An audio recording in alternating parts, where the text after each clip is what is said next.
오늘 주시는 하나님의 말씀은 신약 성경 디도서 1장입니다.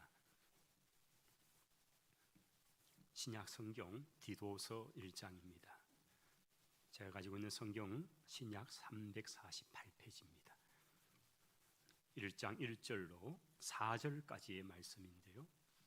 우리 성경과 또 화면을 참고하시고 우리 함께 1절부터 4절까지 읽도록 하겠습니다. 하나님의 종이요 예수 그리스도의 사도인 나 바울이 사도된 것은 하나님이 택하신 자들의 믿음과 경건함에 속한 진리의 지식과 영생의 소망을 위함이라. 이 영생은 거짓이 없으신 하나님이 영원 전부터 약속하신 것인데 자기 때에 자기의 말씀을 전도로 나타내셨으니 이 전도는 우리 구주 하나님이 명하신 대로 내게 맡기신 것이라. 같은 믿음을 따라 나의 참 아들 된 디도에게 편지하노니 하나님 아버지와 그리스도 예수 우리 구주로부터 은혜와 평강이 내게 있을지어다. 아멘. 아멘. 할렐루야. 귀하고 복된 주일입니다. 5월 셋째 주일에 2부 예배 귀한 자리에 또 이렇게 우중 가운데 올라오시고 또 영상으로 예배를 드리는 우리 모든 성도들의 가정에 하나님의 한량없는 은혜가 가득 넘쳐나시기를 축원합니다. 5월은 가정의 달이지요. 저희들이 이 달에 더욱더 또 부모님에게 효도하고 또 우리 자녀들을 믿음으로 잘 돌아보고 또 믿음의 기업들로서 세워갈 수 있기를 바랍니다. 사람이 죽을 때가 되면 고향을 찾는다. 이것을 귀소 본능이다. 그렇게 얘기도 하지요. 또 자손을 찾는다. 그렇게 말합니다. 아마 이것은 자기 연장의 한 본능이다. 그렇게 학자들은 말합니다. 그러나 하나님께서 우리 인생을 지으시고 생육하고 번성하도록 하셨고 또 그런 은혜를 주신 거죠. 특별히 가정의 달에 우리는 더욱더 가정 또 자녀들 또 우리의 후손들을 생각해 봐야 할 것입니다. 오늘 성경은 디도서라는 성경인데요. 이 디도서는 사도 바울께서 디도에게 보낸 그에게 그레데라는 섬의 목회자로서 그렇게 보내면서 이렇게 목회를 해라라고 부탁한 내용. 그래서 목회 서신 디모데전서, 디모데후서, 디도서 이런 성경을 목회 서신이라 그런데요. 그 가운데 한 성경입니다. 사실 사도 바울은 성경을 보면 결혼한 얘기가 없습니다. 이분은 주님을 위해서 평생 동안 홀로 그렇게 결혼하지 않고 사역했던 분입니다. 그러다 보니 당연히 자식이 없죠.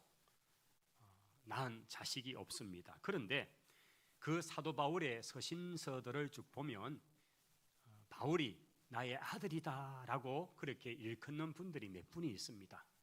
아이를 낳은 적도 없는데 왜 아들이라 그렇게 일컬었는가? 그것은 육으로 나온 아들이 아니고 영적으로 낳은 아들이기 때문인 겁니다. 오늘 4절의 말씀에 보면 디도에게 이렇게 표현하는 말이 있죠.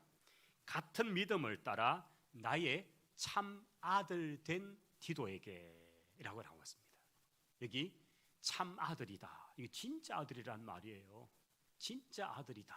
그토록 디도에 대한 사도 바울의 마음은 나의 참아들 진짜 아들이다라고 여길 만큼 이 디도는 사도 바울이 아마 복음을 전하고 또 디도는 사도 바울을 만나서 예수 그리스도에 관해서 듣고 이 복음의 현장에 함께 따라왔던 귀한 분입니다. 그뿐이 아닙니다. 디모데 성경에도 보면 이 디모데에게 말할 때에 사랑하는 아들 디모데에게 편지하노니라고 그렇게 일컫는 내용이 나옵니다. 디모데, 그는 분명히 부모님이 따로 있습니다. 어머니, 외조모, 우리가 잘 알잖아요. 그런데 이 디모데를 아들이라고 일컫는 것은 이거는 혈육의 이야기가 아닌 거죠. 영적으로 낳았다는 거죠. 복음을 전하고 말씀을 가르치는 양육을 통해서 그가 자신과 함께 그리스도를 위해서 귀한 일꾼이 되어 있는 것. 그래서 동력자로 표현도 되고 또 일꾼 그러면서 아들로 그렇게 언급하는 사람이 되어 있다는 거죠. 그뿐이 아닙니다. 빌레몬서라고 하는 옥중서신 속에도 보면 이 빌레몬서는 그가 골로새에 있는 성도 빌레몬에게 보낸 편지인데, 그런데 그 로마 감옥에 갇혀 있는 동안에 죄수로 만났던 한 형제가 있어서 그에게 바울이 복음을 열심히 전했더니만은 이 형제가 처음에는 아주 끄덕거리면서 그런 대도 않은 이야기를 하냐고 그렇게 아마 대했을 거면, 그러다가 점점 복음을 받으면서 바울이 전하는 예수 그리스도를 받아들이는 겁니다. 믿음이 생겨났습니다. 그에게 세례도 베풉니다. 그는 하나님께서 구원하신 귀한 인물이 되었습니다. 그런데 그는 노예의 신분에서 주인 집에서 몰래 도망쳐 나왔던 사람입니다.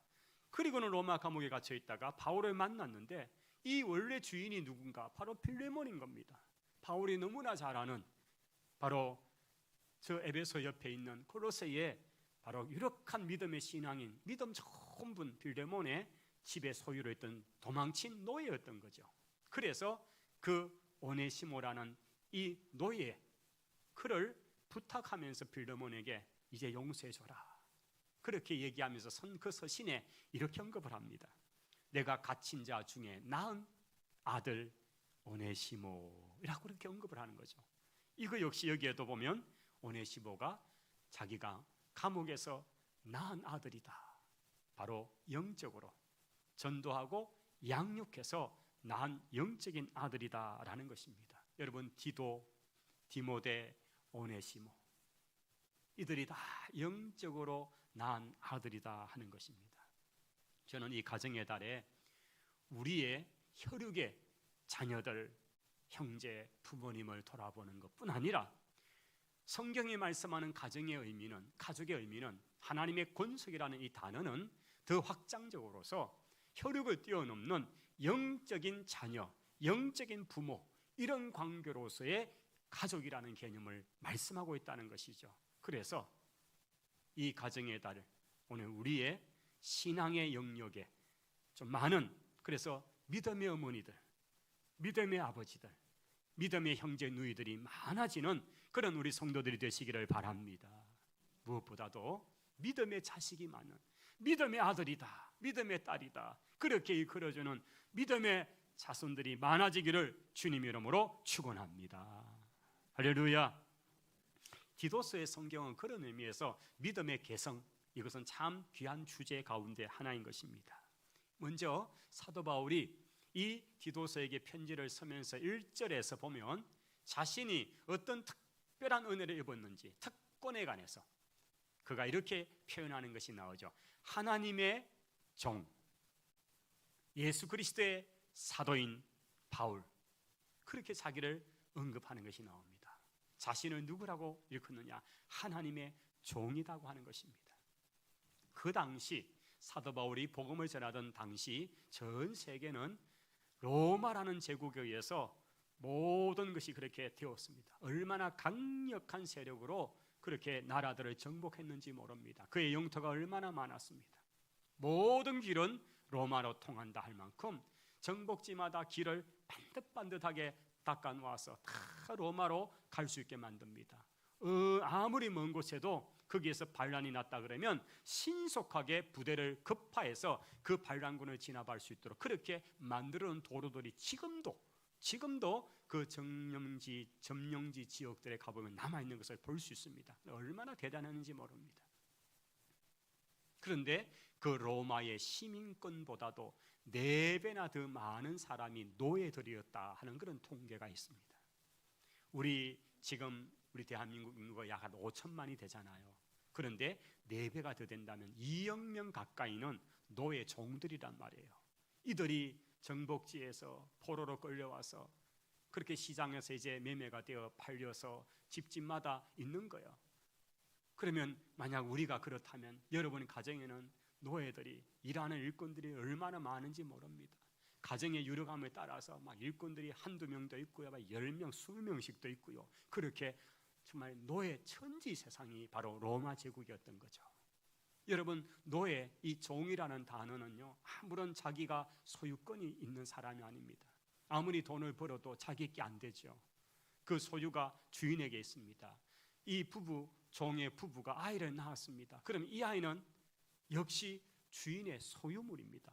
이 소유물이라는 말은 노예 시장이 있어서 거기다가 파는 거예요. 아이는 얼마, 건강한 청년 같으면 가장 많은 돈, 이렇게 책정된 값으로 팔기 때문에 이게 그냥 소유물인 것밖에 아닌 거예요. 이런 시대 속에서 종이라는 단어, 둘로스, 이 말은 얼마나 부끄러운 말이죠. 자기 신분을 드러내는 말인데 떳떳하고 자랑스러운 단어가 될 수가 없는 얘기입니다.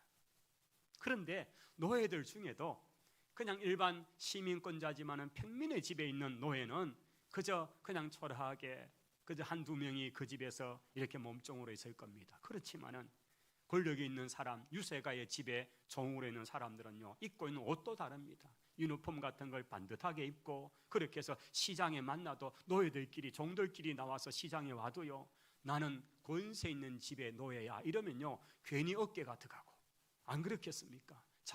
자기가 섬기는 주인이 나는 가이사 집이야, 나는 누구 집이야, 그렇게 하고, 또 그렇게 아주 보통의 사람 집과 다른죠. 노예, 종도 그렇게 자기들의 신분에, 아니 노예지만은 그렇게 의시되는 게 있더라는 거죠. 오늘 여기 바울이 자기를 얘기할 때 나는 하나님의 종이다 라고 하는 이 말 속에는 이것은 부끄러운 이야기가 아닌 거죠. 자기 신분이 수치스럽다 이 말을 하는 게 아니에요. 나는 내가 모시는 주인이 어떤 분이지 않느냐, 그런 권세가 정도가 아니다는 거예요. 황제 카이사보다도 더 위대한 하늘과 땅 온 우주의 만물의 주인 대신 하나님을 모시고 있는 나는 종이다, 그렇게 자기를 말하고 있는 것입니다. 성도 여러분, 오늘 우리가 하나님의 종인 줄을 믿습니다. 우리의 신분이, 우리의 주인이 얼마나 위대하신 분인가, 이 자랑스러움을 갖고 있다는 거예요. 그 다음 단어에 보시면 예수 그리스도의 사도된 나라고 이렇게 표현하고 있죠. 여러분, 예수 그리스도의 사도라는 이 단어, 아포스톨로스라는 이 단어는요, 보냄을 입은 자라는 말이기도 하고요, 또 그 말은 사신이라는 말이죠. 왕의 문서를 가지고 다른 나라에 가서 전달하는 이 사신이라는 말이 되기도 하고요, 요즘으로 표현한다면 바로 엠베서더라고 하는 대사인 거죠. 외국의 나라에 우리나라를 대표해서, 정부를 대표해서 가서 거기에 대사관이 있고 그곳에서 근무하는 분 대사죠. 바로 그런 의미인 거죠.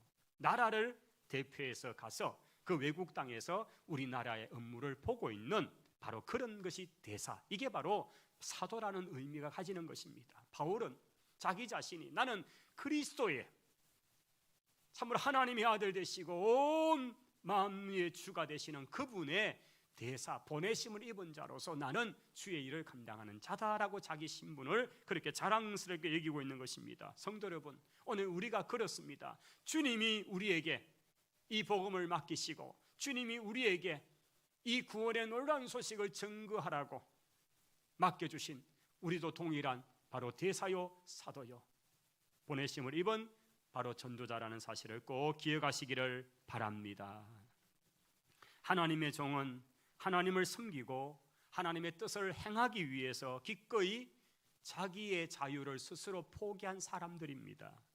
다시요, 사도 바울은 그 당시에 로마 시민권자였습니다. 사도 바울은 로마 시민권자여서 종이 아니었습니다. 그런데 그 스스로가 종이라고 된 것은, 내가 하나님의 종이다, 그리스도의 종이다라고 말하는 것은 스스로 자유를 포기하고 그리스도를 위해 자기 자신을 스스로 억제시킨 사람, 낮추어버린 사람이라는 것이죠. 바로 이것이 마지못해가 아닙니다. 이것은 기쁨으로 그렇게 한, 내가 기꺼이 주님 위해서 나의 자유를 포기하겠다 하는 것이지요. 오늘 성도 여러분, 우리가 이 자리에 여기 있는 것은 막 억지로 누군가 집 앞에서 막 이렇게 목을 끌고 오셨습니까? 아니잖아요. 우리가 주님 앞에서 주님을 예배하기 위해서 우리가 자유로 기쁜 마음으로 이렇게 나온 줄을 믿습니다. 이게 바로 그리스도의 대사의 자세인 것이죠. 마지못해서가 아니라 주님 위해서 기꺼이 자원함으로 주님께 나오는 거죠. 하나님은 예나 지금이나 이렇게 자원하는 자를 기뻐하시더라 하는 것입니다. 예수 그리스도의 사도라는 그 의미 속에 바로 그런 의미가 있죠. 주를 위해서 주님 대신에 내가 가서 그 일을 감당한다라는 것입니다. 바울은 이것을 특권이라고 말한 것입니다. 그런데 어떻게 이런 놀라운 특권이 바울 자신에게 주어졌는지를 설명하면서 1절에 그리스도인들이 소유하고 있는 재산들이 있다. 자신이 받은, 하나님으로부터 받은 그런 귀한 재산, 선물, 이게 있다는 거죠. 이걸 이제 하나씩 설명을 하는데, 바울도 바로 이 기업, 이 재산 때문에 자기 자신이 그리스도를 위해서 온 생애를 드리고 결혼도 하지 않고 주를 위해서 자기 목숨을 기꺼이 내는 일에 기꺼이 이렇게 감당하고 있다라고 말하고 있는 것입니다. 여러분, 이 바울이 받은 재산, 바울이 깨달은 이 놀라운 하늘의 보화, 이게 무엇일까요?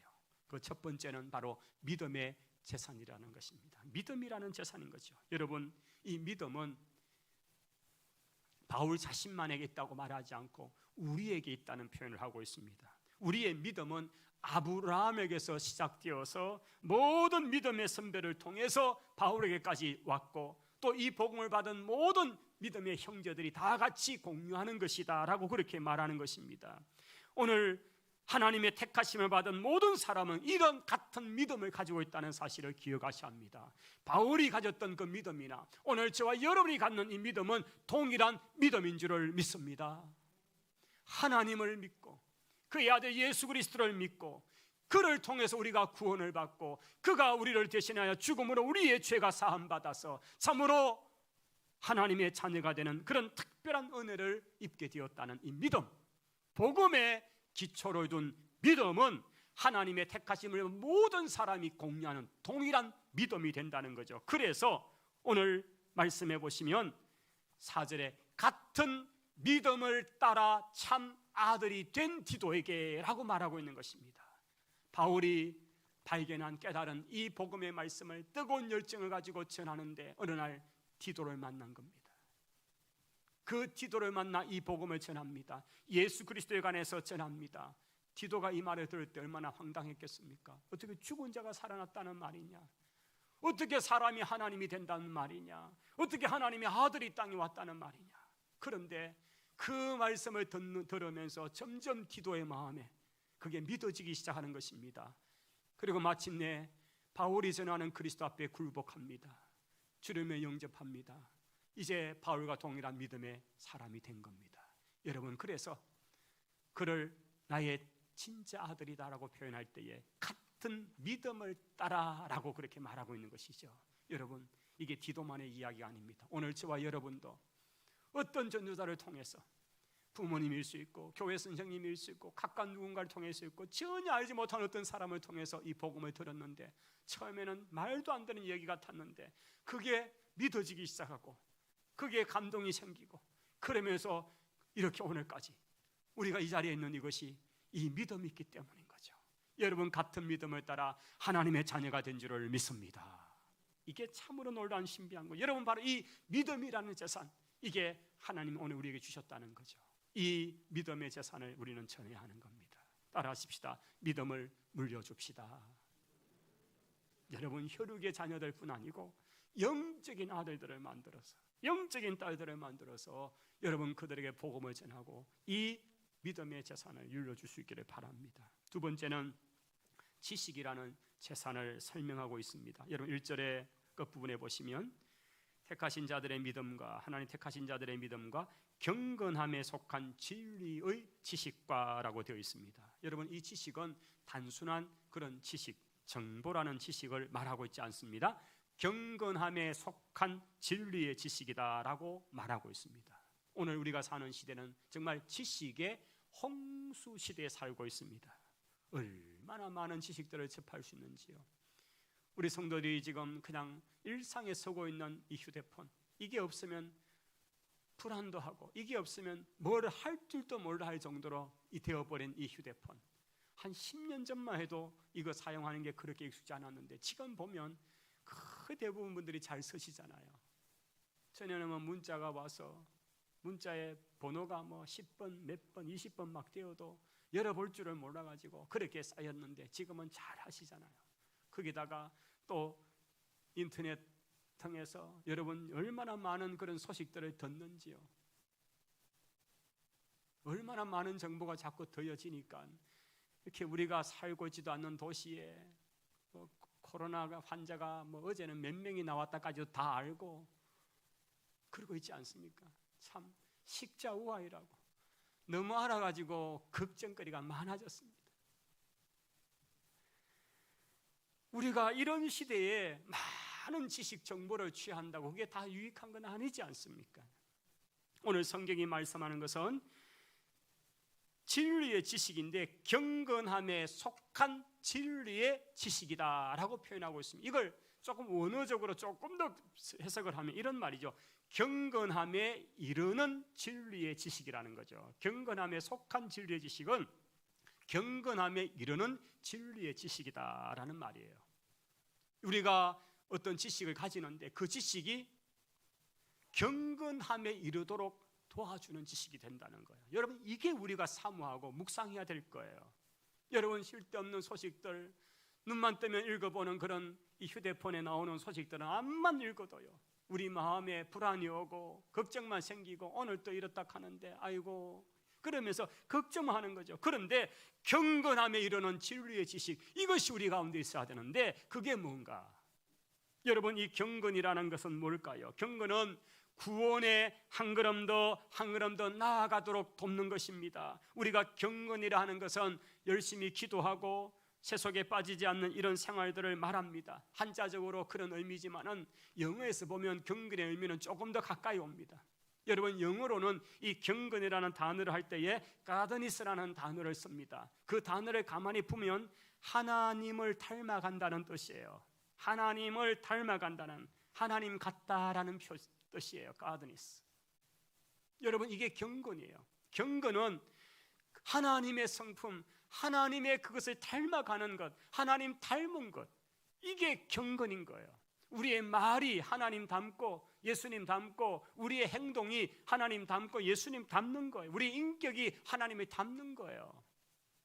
아니, 우리가 어떻게 하나님을 닮는단 말씀이세요? 어떻게 그 거룩한 하나님을 닮아요? 그건 너무 불경스러운 얘기 아닙니까? 아닙니다. 우리 구약에서는 그걸 어떻게 표현하고 있습니까? 하나님께서는 이스라엘 백성, 출애굽 백성을 이끌고 말씀하실 때에 내가 거룩하니 너희도 뭐할지라? 거룩할지라. 할렐루야. 하나님께서 요구하시는 경건의 목표 지점은요 하나님의 거룩에 따라오는 것입니다. 할렐루야. 그러면 신약의 예수님께서는 이 땅에 오셔서 뭐라고 하셨습니까? 내가 온전하니 너희도 온전할지어다. 할렐루야. 이게 바로 구약의 경건 거룩이나 신약의 온전함이나 같은 얘기예요. 구약과 신약에 똑같이 말씀하는 것은 하나님처럼 하나님의 거룩함, 하나님의 성품, 신의 성품에 참여하는 것이에요. 우리가 거룩에까지 나아가야 되는 거예요. 하나님을 닮은 인격, 하나님을 닮은 삶, 그게 경건이라는 거예요. 오늘 우리의 삶에 생각하는 것이 주님은 어떻게 생각하실까? 주님이라면 어떻게 생각하실까? 주님이라면 어떻게 행하실까? 여러분, 이걸 부단히 여러분의 삶에 적용하고 질문하시기를 바랍니다. 한번 받아십시다. 예수님이라면 어떻게 생각하실까? 한 번 더, 예수님이라면 어떻게 행하실까? 여러분, 어떤 문제를 두든지 이 질문을 두고 묵상하고 기도하십시오. 예수님은 어떻게 생각하셨어요? 주님, 지금 이 상황이 어떻게 제가 해야 할까요? 주님 모습 담기 원합니다. 주님 마음으로 하기 원합니다. 이게 바로 경건인 거예요. 왜 사도 바울이 이렇게 경건을 강조할까요? 특별히 디모데의 전서에도 보면 경건에 이르기를 연습하라 라는 말씀하는 거죠. 성도 여러분, 우리가 부단히 경건에 이르도록 연습해야 합니다. 주님은 어떻게 생각할까? 주님이라면 어떻게 할까? 급한 마음으로 판단하지 마시고 묵상하고 기도하면서 주님은 어떻게 행하실까? 주님은 어떻게 했을까? 주님은 어떻게 했을까? 그냥 내 감정대로라면 막 그냥 한번 보복을 해야 되는데, 그런데 주님은 어떻게 하실까? 주님 마음으로 참고 기도하고 엎드리고 그러면서 하나님의 거룩한 의를 이루어가는 거예요. 오늘 여기 지식의 재산이라는 거죠. 성도 여러분, 경건에 이르는 지식, 진리의 지식이 우리의 재산이, 이걸 많이 전달해 줄 수 있기를 바랍니다. 세 번째는 영생의 소망이라는 재산이에요. 사도 바울은 믿는 사람이 소유한 재산 중에 이보다 더 귀하고 크고 좋은 게 어디 있을까? 여러분 그런 부분들을 언급합니다. 영생의 소망이 내게 있는가? 영생의 소망이 내게 있는가? 만약에 어떤 분이 여러분 앞에 이렇게 당돌하게 질문을 합니다. 집사님, 오늘 밤이라도 집사님이 죽으신다면 천국에 갈 확신이 있습니까? 이 질문 앞에 생각도 안 해봤는데 그 질문을 확 받는 순간에 우리가 고민이 됩니다. 어떤 분은 참 무례하네, 어떻게 그런 교만한 말을 하냐고, 영생을 얻고 못 얻는 것은 하나님이 하실 일인데 사람이 어떻게 알 수 있다고 그런 걸 질문을 하고 묻냐고 이렇게 화도 낼 수가 있습니다. 근데 성경이 우리에게 뭐라고 말씀할까요? 성경은 분명히 이렇게 말씀합니다. 영생에 관해서는 여러분 자신이 알기를 원한다고 말씀하셨습니다. 요한일서에 보면 내가 하나님의 아들의 이름을 믿는 너희에게 이것을 써는 것은, 성경을 기록하는 것은 너희로 하여금 너희에게 영생이 있음을 알게 하려 함이라. 할렐루야. 여러분 개인은 내가 구원받았는지, 내가 영생을 가진 사람인지를 알아야 된다는 거예요. 우리가 다른 사람을 향해서 당신 구원받았네, 구원받지 못했네라고 하는 것은, 그것은 성경에서는 굉장히 조심해야 될 얘기예요. 사람이 다른 사람에 대해서 그렇게 판단할 수 없어요. 그것은 하나님께서 그 구원에 대해서 도무지 구원받을 것 같지 않은 사람도 하나님께서 변화시켜내기 때문에 우리가 거기에 대해서 함부로 얘기할 수 없지만, 자기 자신에 대해서는, 내가 영생을 받았는지에 대해서는 확신과 알미 분명히 있다는 사실입니다. 꼭 기억하시기를 바랍니다. 여러분, 천국에 갈 확신이 있습니까? 하면요, 가봐야 알제, 죽어봐야 알제, 이거는 겸손한 얘기가 아닙니다. 특별히 연세가 많으셔서 언제 참으로 세상을 떠날지 모르는 그런 때 됐는데도 신앙의 확신을 심어주면서 천국의 확신이 있으시지요? 그렇게 물을 때에 아이고 가봐야 알지요, 내가 왜 합니까? 라고 한다면요, 정말 가슴이 철렁 내려앉는 겁니다. 아멘. 천국의 확신이 있습니다. 예수님께서 나를 대신하여 죽으셔서 예수님의 은혜로 말미암아 내가 구원받아서 천국 백성 되는 것을 내가 확신히 믿습니다. 할렐루야. 여러분, 이 믿음이 있어야 합니다. 여러분 각자 개인은 천국의 소망, 영생의 소망이 반드시 있어야 된다는 거예요. 이게 없으면 안 되는 거예요. 특별히 연세가 더 많아지면 이제 부모님들이 이렇게 오는 여러 현상들 중에 하나가 치매가 올 수도 있잖아요. 저는 우리 성도들이 정말 기력이 쇠해서 돌아가시더라도 이 정신이 혼미하지 않고 치매가 없기를 바랍니다.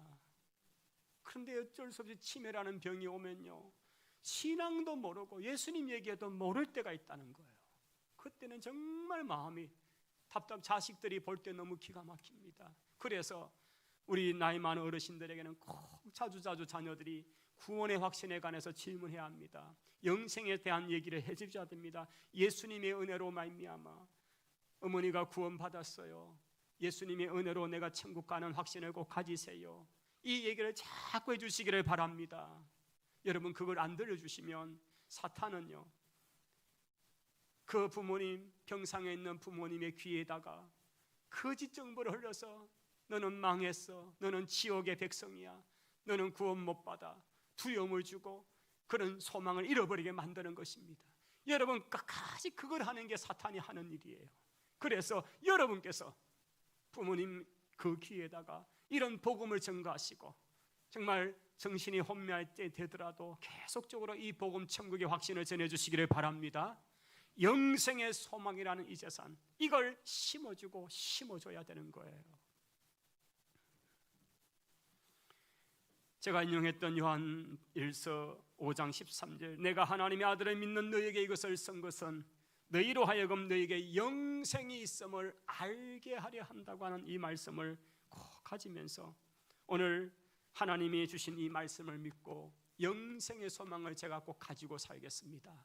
이 영생의 확신 가지고 제가 살겠습니다. 여러분, 이런 분명한 고백과 결단과 확신이 여러분에 있기를 바랍니다. 근데 만약에 끝까지 죽어봐야 알지 하다가 그렇게 해서 이제 세상을 떠나 눈을 감았습니다. 눈을 뜹니다. 눈을 뜨는 순간에 화들짝 놀라가지고 또 죽을 겁니다. 지옥에 자기가 있는 걸 보고. 죽도 뭐해요. 거기서는 이 땅에서 영생의 소망을, 확신을 가지고 살아야 눈을 뜨는 순간에 주님의 품에 있다는 사실을 알고 기뻐 뛰며 주를 찬양할 줄을 믿습니다.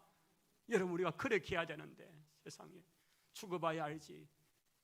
그때는 늦었습니다. 천국의 소망을 반드시 가져야 합니다. 영생의 소망을 반드시 가져야 합니다. 우리가 영생의 소망을 위해서 그리스도인이 됩니다. 우리가 영생의 소망을 위해서 하나님의 종이 되고요, 우리가 영생의 소망을 위해서 그리스도의 사도가 되는 일을 감당하는 거예요. 사도 바울이 왜 그렇게 장가는 못 가고 왜 그렇게 평생 주를 위해서 자기 생명을 그냥 단두대 앞에 올려놓았습니까? 영생의 소망이 있기 때문입니다. 이 소망이 그를 그렇게 끌고 간 것입니다. 바울은 그렇게 해서 이 디도라는 귀한 믿음의 아들을 세웠던 거죠. 자, 오늘 우리는 바로 이제 그 얘기를 좀 하면서 믿음을 물려주는데, 우리가 가정이라는 혈육의 그 한계를 뛰어넘어서 영적인 자녀들, 영적인 믿음의 아들, 딸을 좀 많이 낳자는 거예요. 자, 바울이 이제 디도라는 영적인 아들을 복음을 전하고 그완되었습니다. 이 디도를 데리고 예루살렘 교회를 다녀오는 일이 첫 번째 나타납니다. 그때 바울은 예루살렘 교회 앞에 자기의 이제 이 어떤 하나의 인정을 받는 거예요. 이제 복음의 사역자로 인정을 받는 거죠. 그는 회심을 하고 한 10년이 훨씬 지났는데 14년쯤 됐을 때 예루살렘 올라갈 때에 이제 디도를 데려갔다 얘기 나오는데, 그 중요한 순간이죠. 왜냐하면 회심을 했는데 사람들에게는 소문이 있잖아요. 교회를 핍박하고 스데반 죽는데 앞장섰던 놈이고 이러면서 바울에 대한 안 좋은 소문이 많은데, 분명히 저거는 간첩 같다, 이중이다, 가짜로 회심한 척해서 들어와서 누가 교회 다니는지 알아가지고 그 사람들을 다 잡아가려 하는데, 이런 많은 얘기가 있잖아요. 그러니까 사람들이 믿질 않아요. 그런 틈에 이제 바울은 드디어 하나님께서 이제는 자기를 불러 일하는 것을 알고 바나바가 바울을 데리고 그리고 디도와 함께 이제 예루살렘으로 가는데, 자기가 하나의 중요한 중간이죠. 그때 디도를 데려갑니다. 디도를 얼마나 신뢰하는가를 보여주죠. 여기 바로 이 믿음의 아들 디도는 정말 신뢰할 만한 믿음의 사람이다. 오늘 디도서 1장에 우리가 4절까지 읽었지만 5절에 보시면 내가 너를 크레데 섬에 남겨놓은 것은 이라고 하는 얘기가 나옵니다. 그러니까 바울은 이 디도에게 지중해 안에 이렇게 보시면 지중해 그 바다 속에 크레데라는 섬이 굉장히 큰 섬입니다. 거기에 이제 파송을 한 거예요. 디도를 보내어서 거기서 여러 성에서 복음을 전하는 일을 하게 합니다. 그리고 그 밑으로 내려가 보면 7절, 8절, 9절은 거기에 장로를 세우는 일을 맡기면서 장로의 자격은 이러하다 하면서, 이게 우리 헌법에도 장로의 자격은 어떠요 하고 나오는 얘기가 쭉 나옵니다. 그러니까 굉장히 중요한 일을 디도에게 맡기는 거죠. 여러분, 신뢰하니까, 신뢰해서 정말 너는 나의 믿음의 아들이야, 그래서 내 대신에 네가 거기 가서 이 사역을 감당하고 많은 일꾼들을 좀 세워라, 그 일을 맡겠다는 거예요. 또한 디도는 굉장히 긍정적인 사람이라는 것을 알 수가 있습니다. 고린도 성경에 보면 이 고린도 성경은 사도 바울이 3차 선교 여행 때에 에베소에서 사실 3년 가까이 목회를 하고 있잖아요. 오랫동안 목회를 하는 중에 고린도에 문제가 많이 생겨났습니다. 그런데 이게 어떻게 형국이 흘러가냐 하면, 고린도 교회하고 사도 바울 간에 뭔가 이게 지금 엇박자가 나고 막 오해가 생기고 막 그런 거예요. 그래서 바울이 너무 속이 상해 있는 거예요. 그러다가 눈물의 편지를 써서 이제 디도 편으로 고린도 교회에 보냅니다. 여러분, 이 디도를 보냈다, 이것은 고린도 교회와 바울 사이의 중재자 역할을 하는, 그게 바로 디도였다는 거예요. 여러분, 중재자 하는 사람이 어떤 사람이 가면 좋을까요? 여러분, 삐딱하고 부정적이고, 너희도 그래 생각하지, 나도 내가 참 바울 속까지 내 다 안다, 그러면서 막 같이 헐뜯으면 이게 중재가 되겠습니까? 안 되잖아요. 디도가 고린도 교회에 가서 여러 가지 일을 그렇게 중재를 해낼 때 얼마나 긍정적으로 믿음의 영적인 가지고 그들을 하는지요. 이제 바울이 기다리다가 에베소에 폭동이 나서 그는 떠나야 합니다. 그렇게 떠나면서 트로아 쪽으로 갔다가 디도를 못 만나고 이제는 마게도냐로 갔더니만은 거기서 드디어 디도를 만나게 됩니다. 그런데 그때 이런 장면이 나옵니다. 디도가 너희로부터, 즉 고린도로부터 옴으로써 우리가 얼마나 기뻐하고, 그리고 디도가 우리에게 보내온 소식에 우리가 너무나 위로를 받고 라는 이 위로가 몇 번이나 반복됩니다. 여러분, 디도가 그 역할에 너무 잘했다는 거예요. 그래서 디도가 오는 것이 너무 기쁘고 디도를 통해 듣는 얘기가 너무 위로가 되고, 여러분, 바로 이 사역인 거예요. 위로자가 되는 거예요. 틀어진 관계의 위로자가 되는 거예요. 이 역할을 잘한 것이 디도였다는 거죠. 여러분, 디도가 얼마나 성숙한 믿음의 제자인가, 믿음의 아들인가를 보여주는 이야기예요. 여러분, 여기 위로자라는 말, 이게 바로 오늘 교회 안에 직분 중에는 권사님을 얘기할 때 그 권사님이 바로 위로자라는 말이잖아요. 우리 권사님들 위로자가 되시기를 바랍니다. 일부하고 어쩌면 똑같을까? 권사님들 위로자가 되시기를 바랍니다. 위로자가 돼야 돼요. 막 깨레비는 사람이 되지 말고 어려운 말을 써가지고 못 알아들을 겁니다. 품어주고 보듬어주고, 그래 내가 안다. 여러분, 우리 권사님의 직이 그거예요. 위로자예요. 권위하는 자다. 바나바가 그걸 너무 잘했잖아요. 여러분, 위로자가 돼야 합니다. 성도들을 보담아주고 따지고 그래 하지 말고 품어주고 위로자가 되어서 문제투성이 온 교회가 이상한 소문 때문에 바울을 막 그렇게 할 때에 이 디도가 잘 가서 수습을 하고 관계를 완전히 해결해 놓고, 그래서 바울이 너무 기쁘게 그 마게도냐 지방에서 고린도로 가가지고 거기서 몇 달 동안 머물면서 그게 마음껏 그곳에서 설교하고 복음 전하다가 이제 돌아온 장면을 우리가 알잖아요. 여러분, 이런 위로자, 이게 바로 디도의 이야기예요. 여러분, 디도는 위로의 사신이었다는 거예요. 기쁨의 사신이었다는 거예요. 우리가 그런 일꾼이 되어야 합니다. 그리고 디도는 참 용기 있는 일꾼이었다는 사실도 볼 수 있습니다. 그가 참 사도 바울이 특별히 그를 고린도 교회에 미리 보낼 때 했던 것 하나가 구제 헌금을 모아오는 일들이었잖아요. 그 일에 디도가 열심히 가서 어려운 일, 참 남에게 말하기 쉽지 않은 일이잖아요. 바울도 굉장히 이런 말을 꺼낼 때 조심스럽게 하죠. 그러나 바울은 언제나 이 구제 헌금을 예루살렘으로 가져가는 걸 위해서 미리 다 그걸 하는 게 나오는데, 어쨌든 그 일을 하면서 이런 얘기를 하죠. 내가 너를 그레데에 떨어뜨려 놓은 이유는 부족한 일을 바로 잡고자 합니다 라는 얘기를 하죠. 여러분, 그 부족한 일, 이걸 잘 커버해주고 이걸 잘 해결해주고 힘이 되어주는 존재가 디도였다는 거죠. 그는 얼마나 용기 있는 사람, 얼마나 그에 맡겨진 일을 잘 감당하는 사람, 이런 것들을 했다는 거죠. 그렇게 해서 그레데 섬에는 여러 성읍에 다니면서 장로를 세워서 교회를 견고하게 세우는 일을 하고, 또 고린도 교회 문제일 때는 또 그렇게 가서 그 일을 감당하면서 이런 일들을 잘 감당하는 참으로 귀하고 귀한 인물이 바로 디도였다는 사실을 보여주는 것입니다. 이제 말씀을 마칩니다. 성도 여러분, 우리가 믿음을 물려줘야 합니다. 이것은 단순히 혈육으로 우리 가정의 자녀들만의 얘기를 하지 않죠. 오늘 말씀은 그 폭을 넓혀서 내게 믿음의 자식이 있는가, 내게 믿음의 아들, 딸이 있는가. 오늘 우리가 이 땅을 살면서 이런 믿음의 자식을 많이 낳으십시다. 그리고 믿음이라는 유산을 많이 남겨주시기를 바랍니다. 우리가 이 땅의 재물은 우리가 할 수 있는 게 사실 한계가 있잖아요. 그러나 영적인 재물, 믿음이라는 유산만큼은 우리가 오늘부터 여러분 하면요, 아마 많은 재산을, 믿음의 재산을 남겨놓을 수 있을 것입니다. 기억하시고 오늘 말씀을 붙드셔서 주님의 선한 일에 예비되는 사람들로서 믿음을 물려주는 귀한 우리 성도들이 다 되시기를 축원합니다. 기도하겠습니다. 하나님, 감사합니다. 오늘 이 가정의 달에 믿음을 우리 자녀들에게, 또 영적인 우리 자녀들을 낳아 그들에게 물려줄 수 있는 그런 귀한 영적인 아버지 어머니가 되는 저희들이 다 되게 은혜 베풀어 주옵소서. 예수님 이름으로 기도하옵나이다. 아멘. 우리 찬송합시다. 620